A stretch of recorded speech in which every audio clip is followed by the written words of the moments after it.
Hi vlog, welcome to my guys. Ngayon, i-discuss natin ang paggamit ng general Hooke's law sa pag-solve ng mga problems sa ating subject na Smath.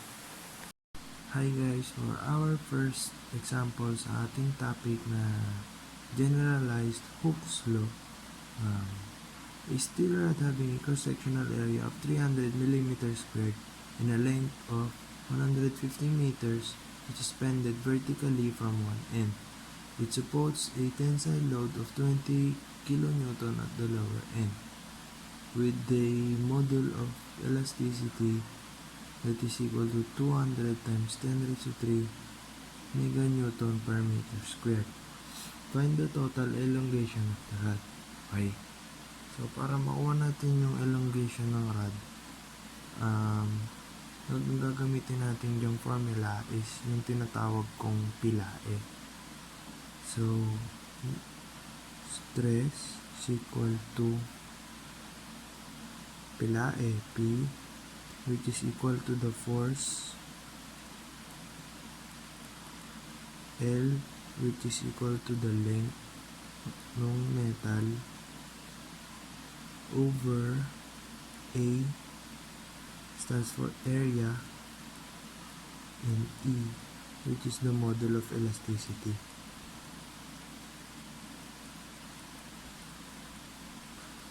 So, dito,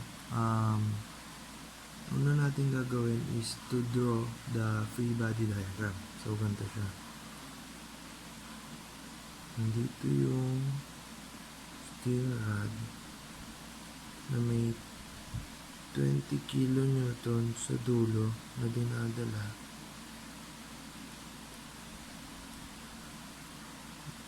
with length ng steel rod na 150 meters.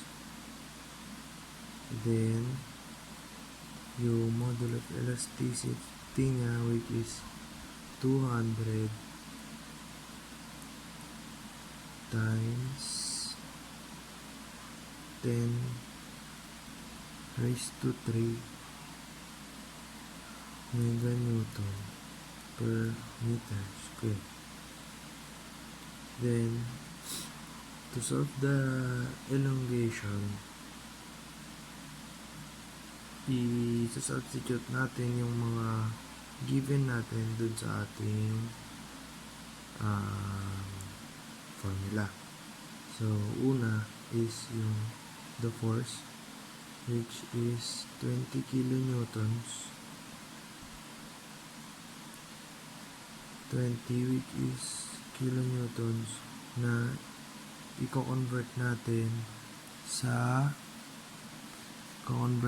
siya sa newtons. So, magiging 20,000 newtons. And yung 150 meters, convert to millimeter, may 150,000 millimeters. And then, yung E natin is 200,000 megapascal. So, let's substitute. Is equal to P, 20,000,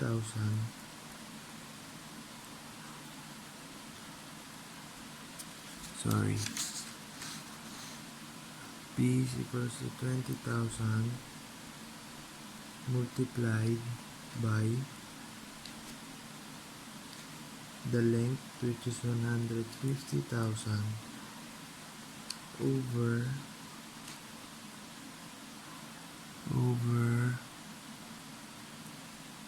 300 yung ating area, and yung ating module of elasticity, which is 200,000. Yan. So, input natin siya sa calculator. 20,000 times 150,000. Ulit. 20,000 times 150,000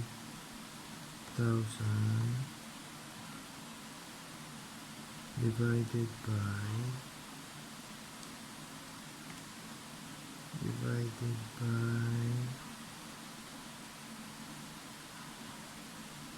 300 times 200,000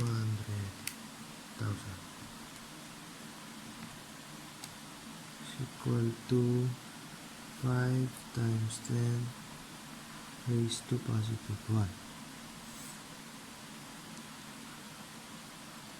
So, yung 5 times 10 raised to positive 1 is also equal to 50 millimeters. So ito na siya. The elongation of the stem, yung ihinaba ng stem ay 50 millimeters.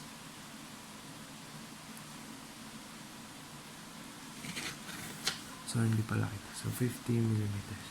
So, that's our one example for this topic. In the next video, I will explain naman the multi-axial loading. Thank you. So here we have a example of a problem in general Hooke's law. The problem stated that a block of material just fits between 3 rigid smooth walls, one each of 2 sides and one below. If the top of the block is located in compression, as shown, find the strain in the z direction.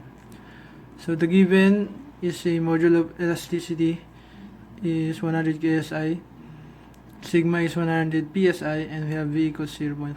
Here's the block of material.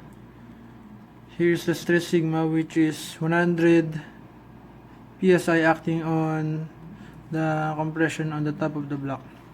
We are gonna be using the generalized Hooke's law to solve this problem. The first step is to identify which is from the variables equation. We know we are given the module of elasticity and v, and the equations also have sigma x, sigma y, sigma z. We know that sigma z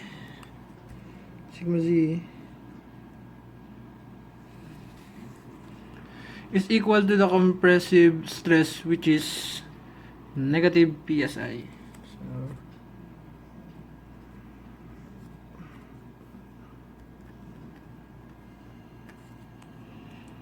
in negative compression, and we know sigma in normal x direction is equal to 0. The normal y direction we still don't know. However, we do know that the strain on the y direction is going to be 0. Because of its rigid boundaries of the walls, the strain will be changed to 0. Let's start with the generalized Hooke's law equation for strain in the y direction. It's going to be in this equation.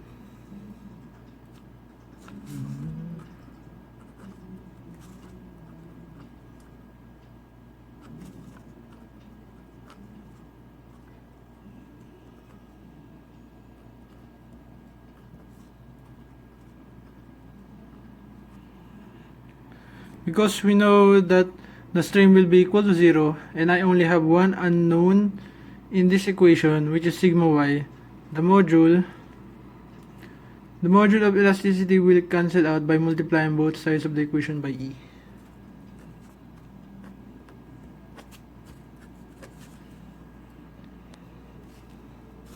So we are left with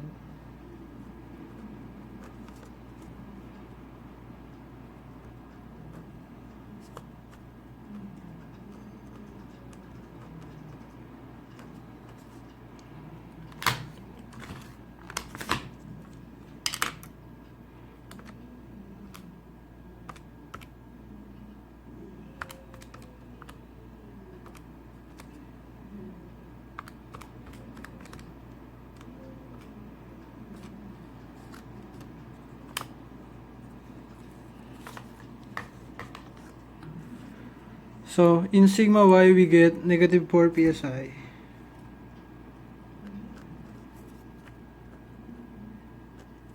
And now we can solve for our epsilon z direction using generalized Hooke's law equation for epsilon z, substituting to the equation for the epsilon z.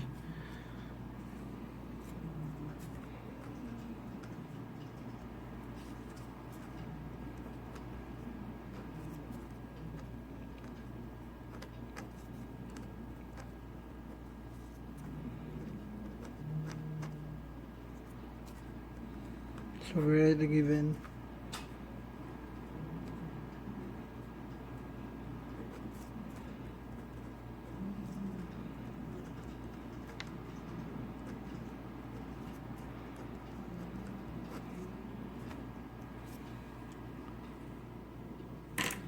So the module of elasticity is 100 times 10 raised to 3 psi. Sigma z is negative 100. And sigma y, we have that, it is negative 40. Now we get the value of the strain z direction.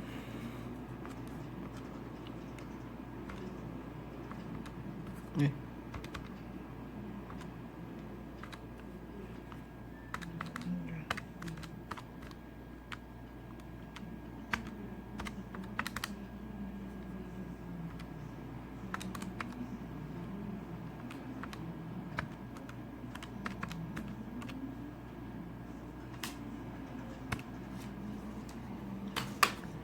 We get the value for the strain z direction of negative 8.4 times 10 raised to negative 4. And our unit will be inch by inches. So this is the final answer. Hi guys, so this is first example of triaxial loading. Rectangular steel block is 3 inches long in the x direction, 2 inches long in the y direction, and 4 inches long in the z direction. The block is subjected to a triaxial loading of 3 uniformly distributed forces as follows: 48 kips tension in the x direction, 60 kips compression in the y direction, and 54 kips tension in the z direction. If nu equals 2.30 and E equals to 29 times 10 raised to 6 psi, determine the single uniformly distributed load in the x direction that would produce the same deformation in the y direction as the original loading. So first, let's draw the FBD and write the given in the example. So our Z is 4 inch, Y 2 inch, and X 3 inch. So we have 60 kips in Y direction, which is compression, and X, which 48 kips in X direction, and 54 kips in Z direction. The X is tension and the Z is also a tension. So let's find the stress of each direction.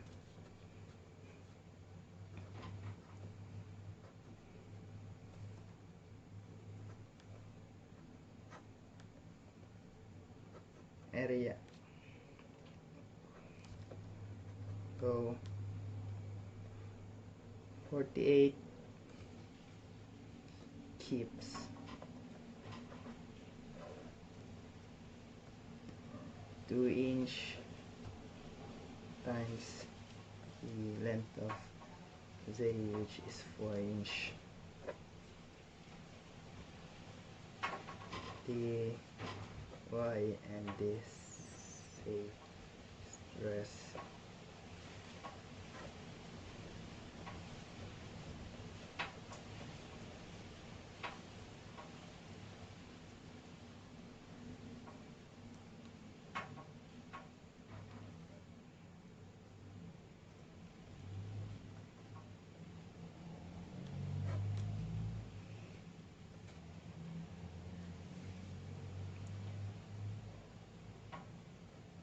is the force in X, force in Y, and force in Z, and the area of each direction.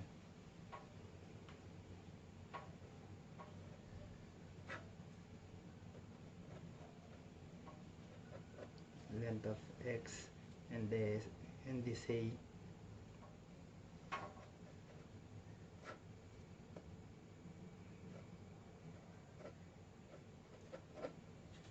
the force of Z, and the length of X and Y.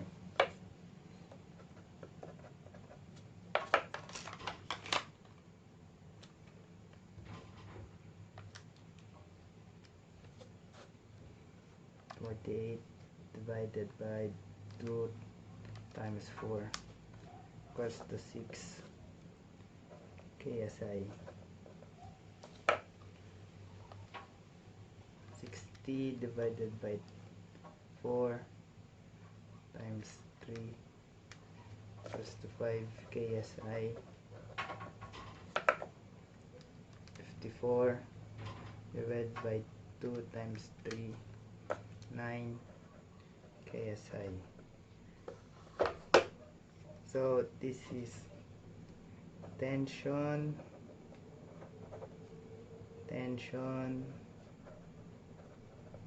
compression. After we solve the stress, so this the next formula we will use. So 1 over E, so which the E is 29 times 10 raised to 6. We will find the strain, and then stress of Y, which is for that we will convert this into PSI, so just times it in 1000, like this 1 gives equals to 1000, so 6 KSI equals to 6000 PSI. 12,000 PSI, 9,000 PSI. So back again, so the stress of Y, 5,000 PSI, which is negative because compression, minus the nu is equals to 0.30,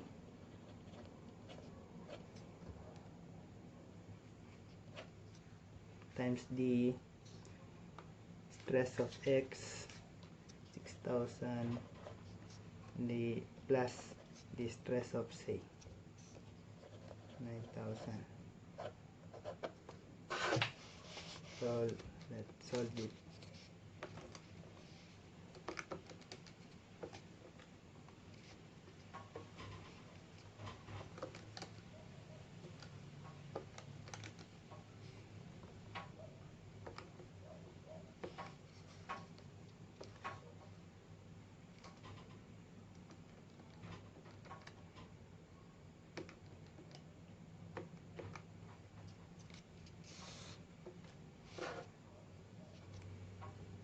Strain Y is equals to negative 3.275862069 times 10 raised to negative 4, or negative 3.276 times 10 raised to negative 4. So we will equate it into the single force in the X direction.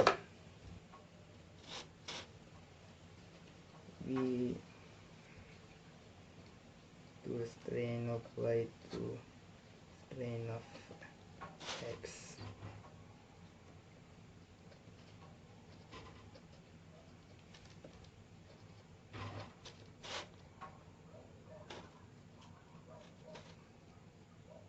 So we will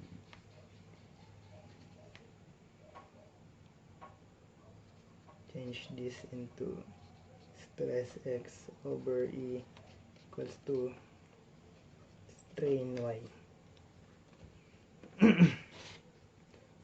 So the mu is negative 0.30, the stress of x,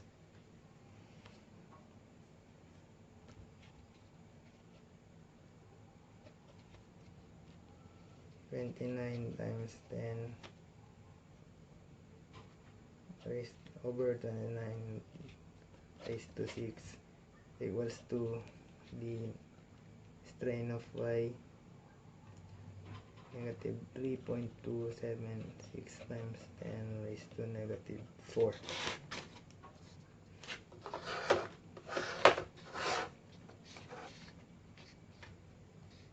Negative 0.30 over 29 times 10 raised to 6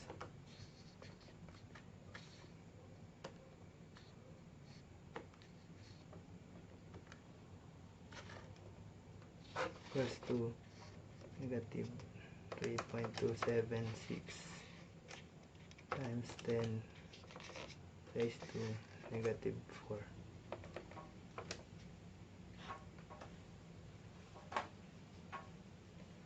The answer is 31668 psi. And after that, let's get the load of the x direction that would produce the same deformation in the y direction as the original load.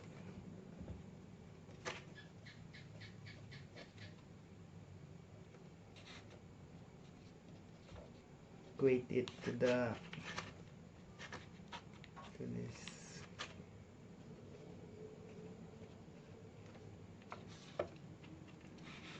and you will get the answer. So just multiply this. Dx equals to 31668 times 8.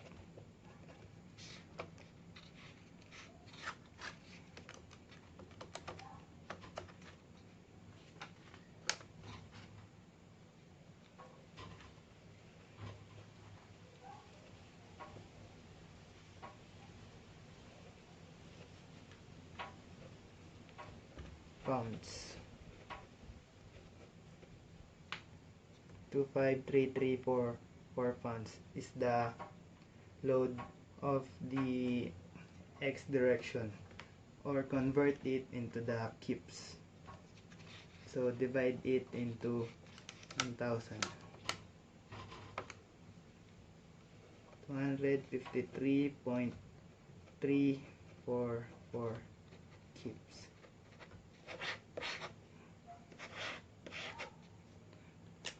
That's all. Thank you. Hi, for our second problem in triaxial loading or multi-axial loading.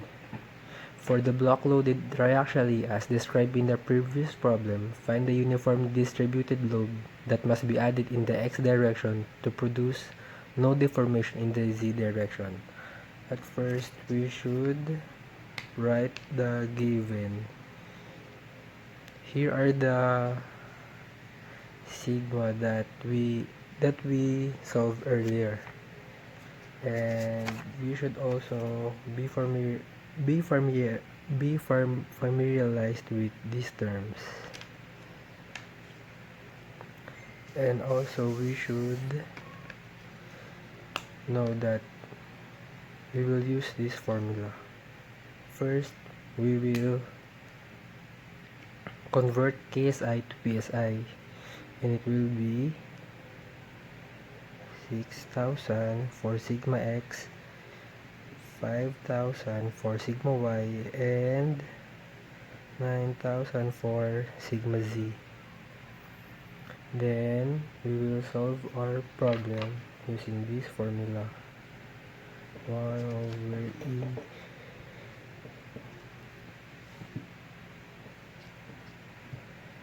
minus B plus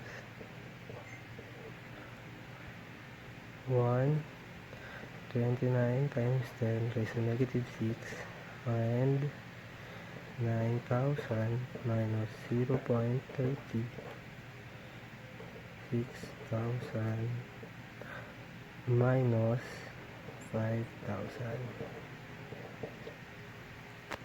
You notice that the symbol is negative because the sigma y is in compression. Then we should plug this in our calculator, and we will come up with the answer. uh,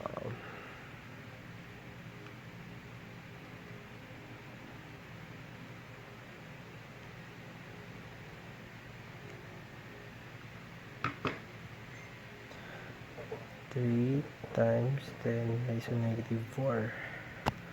We know that this is positive, so we need positive stress in our x direction to eliminate the deformation in the z direction. So we will use this formula, equals x plus, we have our value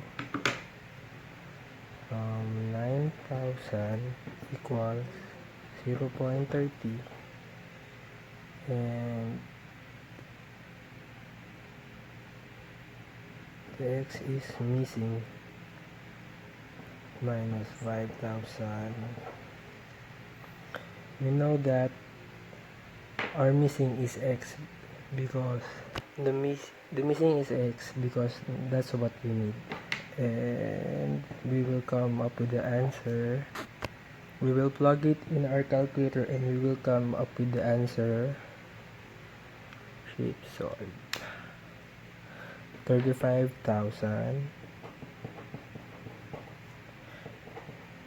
psi, and then sigma added plus our original sigma x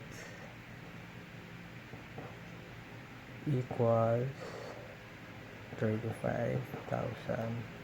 Our original sigma x is 6,000, and we will plug it in our calculator and shape solve. We came up with the answer 29,000.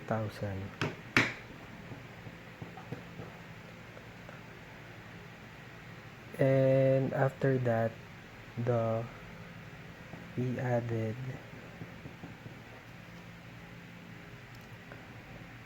over the area 2 times 4 equals 29,000, and our P added is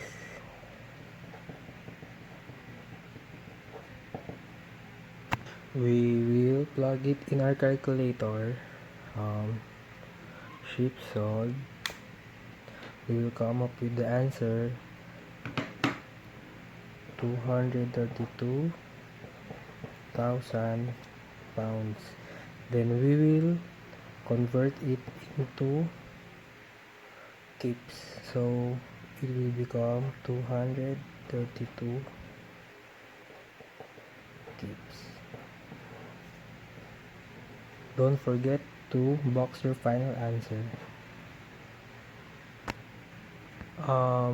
I hope you learned something in triaxial loading or multi-axial loading. Alright, let's go.